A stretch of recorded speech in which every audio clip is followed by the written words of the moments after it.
ঠান্ডার টাইম এসে গেছে আর বাঙালি পোলাও খাবে না এটা কখনো হয়? এত সবজি শীতকালে, আর পোলাও তো সব বাঙালি খায়, কিন্তু খুব ঝটপট 10 মিনিটে একদম জল মেপে পারফেক্ট ঝরঝরে পোলাও কিভাবে তৈরি করা যায় সেটাই আমি আপনাদের সঙ্গে শেয়ার করব। আর একদম সম্পূর্ণ নিরামিষভাবে পোলাওটা তৈরি করব, আর আপনাদের দেখাচ্ছি কতটা ঝরঝরে হয়েছে। দেখলে নিশ্চয়ই বুঝতে পারবেন পোলাওটা কতটা ঝরঝরে হয়েছে আর একদম গোটা গোটা আছে। চলুন তাহলে দেরি না করে দেখে নেওয়া যাক আমার আজকের ভিডিওটি। প্রথমে আমি পোলাও বানানোর জন্য একটা গ্লাসে মেপে চাল নিচ্ছি, দাবতের চাল। আর এখানে 2 গ্লাস চাল আমি নিয়ে নেব। আর এই মেপে নিচ্ছি তার কারণ আমি আপনাদের দেখাবো যে মেপে কিভাবে জল মেপে পোলাওটা তৈরি করা যায়। এখানে আর 1 গ্লাস মেপে দিচ্ছি। এবার এটাকে আধ ঘন্টার জন্য আমি ভিজিয়ে রাখবো জল দিয়ে।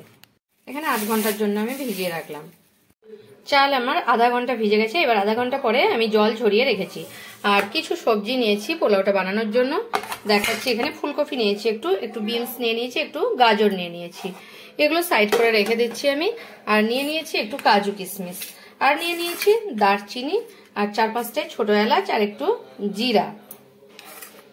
আর মেন যে জিনিস পোলাওয়ের ঘি, দেশি ঘি। পোলাও বানানোর জন্য আমি এখানে একটা বড় হাঁড়ি বসিয়ে নিয়েছি, আর হাঁড়িটা আমি গরম করতে দিয়ে দিয়েছি। আর এখানে হাঁড়িটা গরম করার পরে আমি সাদা তেল দিয়ে দিচ্ছি, কারণ ডাইরেক্ট যদি আমি ঘি দিয়ে দেবো তাহলে কিন্তু আমার পুড়ে যেতে পারে। 2 চামচ মতো সাদা তেল আমি এখানে দিয়ে দিলাম। সাদা তেলটা গরম হলে ওর মধ্যে আমি 1/2 চামচ দিয়ে দিলাম ঘি। তেল আর ঘিটা গরম হলে কাজু কিশমিশটা প্রথমে আমি ভেজে একটু তুলে নেব। এখানে কাজু কিশমিশটা ভেজে নিচ্ছি ঘি আর তেলের মধ্যে। কাজু কিশমিশটা ভেজে তুলে নিয়েছি। অল্প তেল আর ঘি রয়ে গেছে, আর 2 চামচ ঘি আমি দিয়ে দেবো এর মধ্যে। এখানে দেশি ঘি আমি 2 চামচ দিয়ে দিচ্ছি, ছোট্ট চামচের।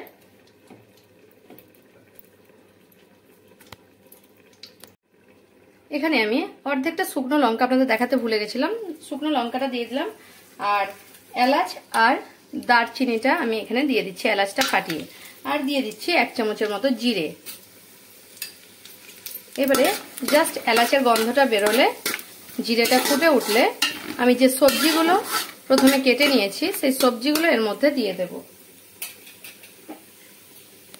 প্রথমে সবজিগুলো দিয়ে দিচ্ছি, ফুলকপি, বিনস, গাজর সবকিছু দিয়ে দিচ্ছি। সবজিটাকে আমি একটু জাস্ট 1-2 মিনিট নেড়ে নিচ্ছি প্রথমে, মিডিয়াম টু হাই ফ্লেমে রেখে। সবজির মধ্যে আমি 1/2 চামচ লবণ দিয়ে দিলাম, ছোট্ট চামচের। আর এবারে মিডিয়াম টু লো ফ্লেমে রেখে সবজিটাকে 5 মিনিট আমি ভেজে নেব। এখানে আমি এই গ্লাসে মেপে 2 গ্লাস চাল নিয়েছি, তাই আমি জল নিয়ে নিয়েছি এই গ্লাসে মেপে 4.5 গ্লাস।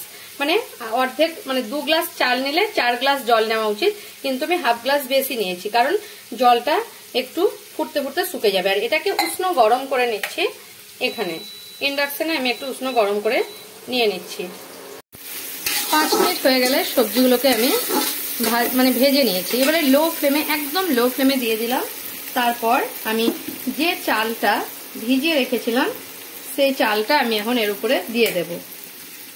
এখানে চালটাকে আমি দিয়ে দিচ্ছি, পুরো চালটাকে একসঙ্গে আমি দিয়ে দিচ্ছি। এবারে আমি চালটা দিয়ে এটাকে 1-2 মিনিট এইভাবে মিডিয়াম ফ্লেমে রেখে ভেজে নেব, মিডিয়াম টু হাই ফ্লেমে রেখে। সাবধানে চালগুলো নাড়তে হবে, কারণ ভেঙে যেন না যায়। যেহেতু আমি পোলাও বানাচ্ছি তাই আমি একটু হালকা হলুদ কালার দিয়ে দিচ্ছি, একটু হলুদ হলুদ কালার আসবে।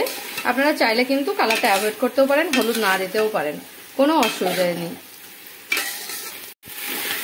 2-3 মিনিট হয়ে গেছে, দেখুন চালটা থেকে জল পুরো শুকে গেছে। আর চালটা জাস্ট হালকা একটু যখন ভারী ভারী লাগবে তখন জানবেন চালটা আমার ভাজা হয়ে গেছে।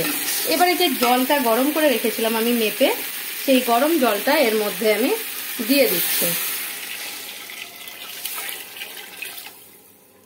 আর প্রথমে হাই ফ্লেমে দিয়ে দিচ্ছি গ্যাসের ফ্লেমটাকে। এখানে কাজু কিশমিশটাও দিয়ে দিলাম। সবজিতে আমি লবণ দিয়েছি 1/2 চামচ, আরো 1 চামচ লবণ আমি এখানে অ্যাড করলাম। আর এখানে আমি হালকা 1 চামচ মতো চিনি অ্যাড করছি। এটা যেহেতু চিকেনের সঙ্গে খাওয়া হবে চিনিটা একটু অল্প দিচ্ছি। আপনারা চাইলে যদি মানে পনিরের সঙ্গে খান তাহলে আর একটু মিষ্টি দিয়ে নিতে পারেন। এবারে হাই ফ্লেমে দিয়ে আমি প্রথমে ফুটিয়ে নেব। এটাকে ঢাকা দিয়ে দিচ্ছি। 2 মিনিট পরে যখন আমার ফুটে যাবে তখন আমি এটাকে হালকা ঢাকা এইভাবে দিয়ে মিডিয়াম টু লো ফ্লেমে রেখে 10 মিনিট আমি এটাকে ফুটিয়ে নেব। 10 মিনিট পরে ফিরছি আপনাদের কাছে। আমি এখন 5 মিনিট পরে আপনাদের দেখাচ্ছি। দেখুন ফুটতে শুরু হয়েছে একটু আগেই। আর একবার আমি ভালোভাবে নেড়ে নেব এভাবে। আর এটাকে আমি এখন হাফ ঢাকা দিয়ে আরো 5-7 মিনিট এভাবে হতে দেব মিডিয়াম ফ্লেমে রেখে। 10 মিনিট পরে আমি গ্যাসের ফ্লেমটা অফ করে দিলাম। আর কিছুক্ষণ 10 মিনিট আমি স্ট্যান্ডিং টাইমে এটাকে রেখে দেব। আর তারপর আপনাদের আমি খুলে দেখাবো। এখন আমি পোলাওটাকে নামিয়ে নিলাম। এবারে আপনাদের খুলে দেখাবো। দেখুন কতটা সুন্দর হয়েছে পোলাওটা, একদম ঝরঝরে পোলাও। আপনাদের দেখাচ্ছি এবারে। দেখুন এভাবে দেখাচ্ছি নিচের থেকে তুলে, একটুও একদম জল নেই, কতটা ঝরঝরে হয়েছে। দেখুন জুসি ঝরঝরে হয়েছে পোলাওটা। আমার ভিডিও যদি আপনাদের ভালো লেগে থাকে তাহলে আমার চ্যানেলকে সাবস্ক্রাইব করার অনুরোধ রইল।